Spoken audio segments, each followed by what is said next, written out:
बोलिए श्यावर रामचंद्र भगवान की जय। श्री हनुमान जी महाराज की जय। महर्षि वाल्मीकि भगवान की जय। श्रीमद् वाल्मीकि रामायण के अयोध्या कांड के दूसरे सर्ग में आज हम प्रवेश करेंगे और जिसमें वर्णन है राजा दशरथ द्वारा श्री राम के राज्याभिषेक का प्रस्ताव तथा सभासदों द्वारा श्री राम के गुणों का वर्णन करते हुए उक्त प्रस्ताव का सहर्ष युक्त समर्थन करना।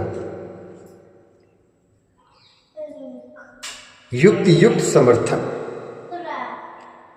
उस समय राजसभा में बैठे हुए सब लोगों को संबोधित करके महाराज दशरथ ने मेघ के समान शब्द करते हुए दुंदुभि की ध्वनि के सदृश अत्यंत गंभीर एवं गूंजते हुए उच्च स्वर से सबके आनंद को बढ़ाने वाली यह हितकारक बात कही।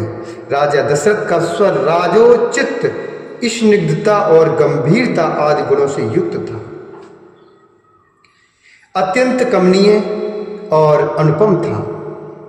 वे उस अद्भुत रसमय स्वर से समस्त नरेशों को संबोधित करके बोले, हे सज्जनों, आप लोगों को यह तो विदित है कि मेरे पूर्वज राजाधिराजों ने इस श्रेष्ठ राज्य की यहाँ की प्रजा का किस प्रकार पुत्र की भांति पालन किया था।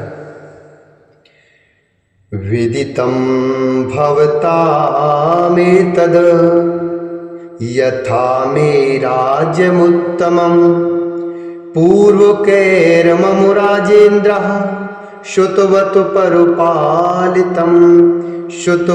परिपालितम्।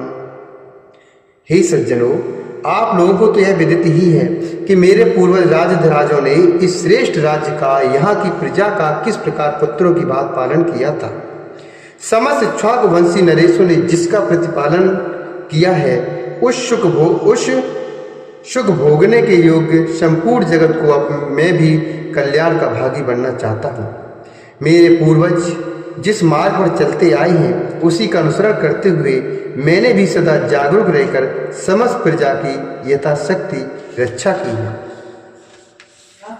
समस्त संसार का हित साधन करते हुए मैंने इस शरीर को श्वेत राजछत्र की छाया में बूढ़ा किया है।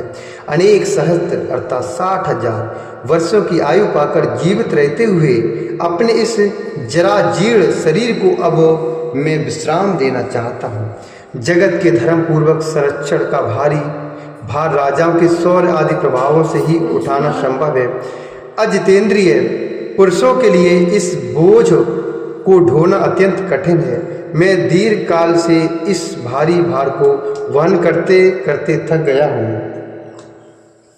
इसलिए यहाँ पास बैठे हुए इन संपूर्ण श्रेष्ठ द्विजों की अनुमति लेकर प्रजाजनों के हित के कार्य में अपने पुत्र श्री राम को नियुक्त करके अब मैं राज कार्य से विश्राम लेना चाहता हूँ। मेरे पुत्र श्री राम मेरी अपेक्षा सभी गुणों में श्रेष्ठ हैं। शत्रुओं की नगरी पर विजय पाने वाले श्री रामचंद्र बल पराक्रम में देवराज इंद्र के समान हैं। पुष्य नक्षत्र से युक्त चंद्रमा की भांति समस्त कार्यों के साधन में कुशल तथा धर्मात्माओं में श्रेष्ठ उन पुरुष श्रोमणि श्री रामचंद्र को मैं कल प्रातः काल पुष्य नक्षत्र में युवराज के पद पर नियुक्त करूंगा। लक्ष्मण के बड़े भाई श्रीमान राम आप लोगों के लिए योग्य स्वामी सिद्ध होंगे। उनके जैसे स्वामी से संपूर्ण त्रिलोकी भी परम सनात हो सकती है। ये श्री राम कल्याण स्वरूप हैं। इनका शीघ्र ही अभिषेक करके मैं इस भूमंडल को तत्काल कल्याण का भागी बनाऊंगा। अपने पुत्र श्री राम पर राज्य का भार रखकर मैं सर्वथा क्लेश रहित तो निश्चिंत हो जाऊंगा। यदि मेरा यह प्रस्ताव आप लोगों को अनुकूल जान पड़े और यदि मैंने यह अच्छी बात सोची हो तो आप लोग इसके लिए मुझे सहर्ष अनुमति दें अथवा बताएं कि मैं किस प्रकार से कार्य करूं। यद्यपि यह श्री राम के राज्याभिषेक का विचार मेरे लिए अधिक प्रसन्नता का विषय है, तथापि यदि इसके अतिरिक्त कोई भी यदि इसके अतिरिक्त भी कोई सबके लिए हितकर बात हो तो आप लोग उसे सोचें, क्योंकि मध्यस्थ पुरुषों का विचार एक पक्षीय पुरुष की अपेक्षा विलक्षण होता है। कारण कि वह पूर्व पक्ष और अपर पक्ष को लक्ष्य करके किया गया होने के कारण अधिक अभ्युदय करने वाला होता है।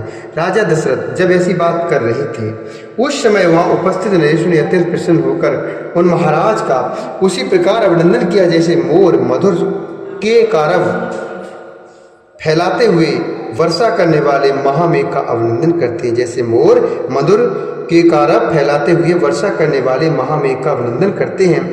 तत्पश्चात समस्त जन समुदाय की स्नेहमयी हर्ष ध्वनि सुनाई पड़े। तत्पश्चात समस्त जन समुदाय की स्नेहमयी हर्ष ध्वनि सुनाई पड़ी। वह इतनी प्रबल थी कि समस्त पृथ्वी को कपाती हुई सी जान पड़ी। धर्म और अर्थ के ज्ञाता महाराज दशरथ के अभिप्राय को पूर्ण रूप से जानकर संपूर्ण ब्राह्मण और सेनापति नगर और जनपद के प्रधान व्यक्तियों के साथ मिलकर परस्पर सलाह करने के लिए बैठे और मन से सब कुछ समझकर जब वे एक निश्चय पर पहुंच गए तब बूढ़े राजा दशरथ से इस प्रकार बोले, हे पृथ्वीनाथ, आपकी अवस्था कई हजार वर्षों की हो गई है। आप बूढ़े हो गए, अतः पृथ्वी के पालन में समर्थ अपने पुत्र श्री राम का अवश्य युवराज के पद पर अभिषेक कीजिए। रघुकुल के वीर महाबलवान महाबाहु श्री राम महान गजराज पर बैठकर यात्रा करते हो और उनके ऊपर श्वेत छत्र तना हुआ हो, इस रूप में हम उनकी झांकी करना चाहते हैं। उनकी यह बात राजा दशरथ के मन को प्रिय लगने वाली थी। इसे सुनकर राजा दशरथ अनजान से बनकर उन सबके मनोभाव को जानने की इच्छा से इस प्रकार बोले, राजागण, हे राजागण, मेरी यह बात सुनकर जो आप लोगों ने श्री राम को राजा बनाने की इच्छा प्रकट की है, इसमें मुझे यह संशय हो रहा है जिसे आपके समक्ष उपस्थित करता हूँ। आप इसे सुनकर इसका यथार्थ उत्तर दें। मैं धर्म पूर्वक इस पृथ्वी का निरंतर पालन कर रहा हूँ, फिर मेरे रहते हुए आप लोग महाबली श्री राम को युवराज के रूप में क्यों देखना चाहते हैं? यह सुनकर वे महात्मा नरेश नगर और जनपद के लोगों के राजा यह सुनकर वे महात्मा नरेश नगर और जनपद के लोगों के साथ राजा दशरथ से इस प्रकार बोले, हे महाराज, आपके पुत्र श्री राम में बहुत से कल्याणकारी सद्गुण हैं। हे देवताओं की तुल्य बुद्धिमान और गुणवान श्री रामचंद्र के सारे गुण सबको प्रिय लगने वाले और आनंददायक हैं। हम इस समय उनका यदि किंचित वर्णन कर रहे हैं, उसे आप ध्यान से सुनिए। हे प्रजानाथ, सत्य पराक्रमी श्री राम देवराज इंद्र के समान दिव्य गुणों से संपन्न हैं। इक्ष्वाकु कुल में भी ये सबसे सर्वश्रेष्ठ हैं। हे श्री राम संसार में सत्यवादी, सत्यपरायण और सत्पुरुष हैं। साक्षात श्री राम ने ही अर्थ के साथ धर्म को भी प्रतिष्ठित किया है। ये प्रजा को सुख देने में चंद्रमा की और क्षमा रूपी गुणों में पृथ्वी की समानता करते हैं। बुद्धि में बृहस्पति और बल पराक्रम में साक्षात सचिपति इंद्र के समान है। श्री राम धर्मज्ञ, सत्यप्रतज्ञ, शीलवान, अदोषदर्शी, शांत, दीन दुखियों को सांत्वना प्रदान करने वाले, मृदुभाषी, कृतज्ञ, जितेंद्रिय, कोमल स्वभाव वाले, स्थिर बुद्धि, सदा कल्याणकारी, असूया रहित, समस्त प्राणियों के प्रति प्रिय वचन बोलने वाले और सत्यवादी हैं। वे बहुश्रुत विद्वान, बड़े बूढ़ों तथा ब्राह्मणों के उपासक हैं। सदा ही उनका संग किया करते हैं। इसलिए इस जगत में श्री राम की अनुपम कीर्ति, यश और तेज का विस्तार हो रहा है। देवता, असुर और मनुष्यों के संपूर्ण अस्त्रों का उन्हें विशेष रूप से ज्ञान है। विशांग वेद के यथार्थ विद्वान और संपूर्ण विद्याओं में भलीभांति निष्णात है।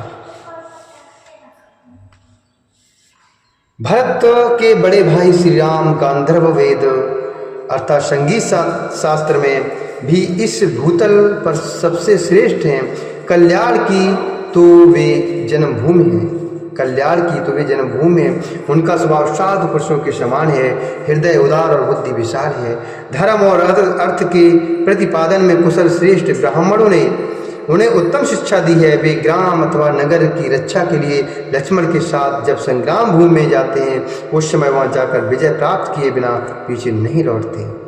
संग्राम भूमि से हाथी अथवा रथ के द्वारा पुनः अयोध्या लौटने पर वे पूर्ववासियों से स्वजनों की भांति प्रतिदिन उनके पुत्रों, अग्निहोत्री की अग्नियों, स्त्रियों, सेवकों और शिष्यों का कुशल समाचार पूछते रहते हैं। जैसे पिता अपने औरस पुत्रों का कुशल मंगल पूछता है, उसी प्रकार वे समस्त पूर्ववासियों से क्रमशः उनका सारा समाचार पूछा करते हैं। पुरुष सिंह श्री राम ब्राह्मणों से सदा पूछते रहते हैं कि आपके शिष्य आप लोगों की सेवा करते हैं या नहीं। क्षत्रियों से यह जिज्ञासा करते हैं कि आपके सेवक कवच आदि से सुसज्जित होकर आपकी सेवा में तत्पर रहते हैं या नहीं। नगर के मनुष्यों पर संकट आने पर वे बहुत दुखी हो जाते हैं और उन सबके घरों में सब प्रकार के उत्सव होने पर उन्हें पिता की बात प्रसन्नता होती है। वे सत्यवादी, महान धनुर्धर, वृद्ध पुरुषों के सेवक और जितेंद्रिय हैं। श्री राम पहले मुस्कुराकर वार्तालाप आरंभ करते हैं। उन्हें संपूर्ण हृदय से धर्म का आश्रय ले कर रखा है। उन्होंने संपूर्ण हृदय से धर्म का आश्रय लेके रखा है। वे कल्याण का सम्यक आयोजन करने वाले निंदनीय बातों की चर्चा में उनकी कभी रुचि नहीं होती है। उत्तरोत्तर उत्तम युक्ति देते हुए वार्तालाप करने में साक्षात बृहस्पति के समान है। उनकी भौं सुंदर हैं, आंखें विशाल और कुछ लालिमा लिए हुए हैं। वे साक्षात विष्णु की भांति शोभा पाते हैं। संपूर्ण लोगों को आनंदित करने वाले श्री राम शूरता, वीरता और पराक्रम आदि के द्वारा सदा प्रजा का पालन करने में लगे रहते हैं। उनकी इंद्रियां राग आदि दोषों से दूषित नहीं होती हैं। इस पृथ्वी की तो बात ही क्या है, वे संपूर्ण त्रिलोकी की भी रक्षा कर सकते हैं। उनका क्रोध और प्रसाद कभी व्यर्थ नहीं होता है।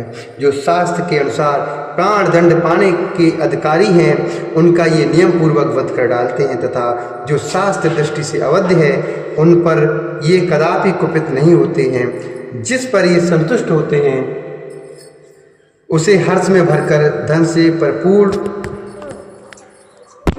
कर देते हैं। उसे हर्ष में भरकर धन से भरपूर कर देते हैं।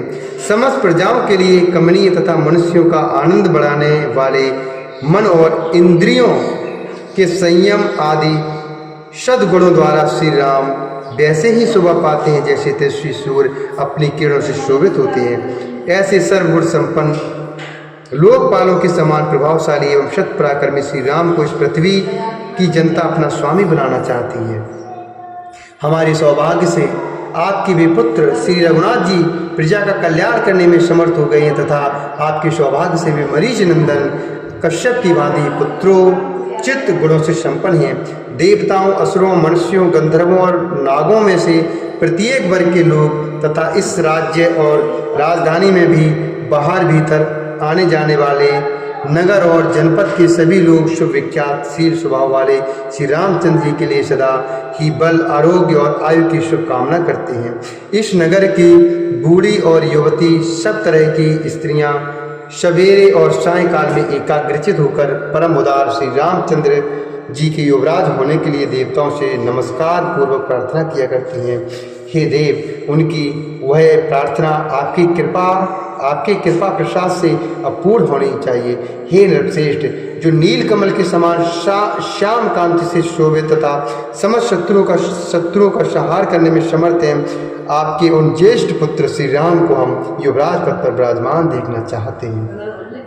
अतः वरदायक महाराज, आप देवादिदेव श्री विष्णु के समान पराक्रमी, संपूर्ण लोगों के हित में संलग्न रहने वाले और महापुरुषों द्वारा सेवित अपने पुत्र श्री रामचंद्र का जितना शीघ्र हो सके प्रसन्नता पूर्वक राज्याभिषेक कीजिए। इसी में हम लोगों का हित है। इत्यादि से श्रीमद् रामायणे वाल्मीकि आदि काव्य अयोध्या कांडे द्वितीय सर्ग। इस प्रकार श्री वाल्मीकि निर्मित आर्ष रामायण काव्य के अयोध्या कांड में दूसरा सर्ग पूरा हुआ। बोल श्यावर रामचंद्र भगवान की जय। महर्षि वाल्मीकि भगवान की जय।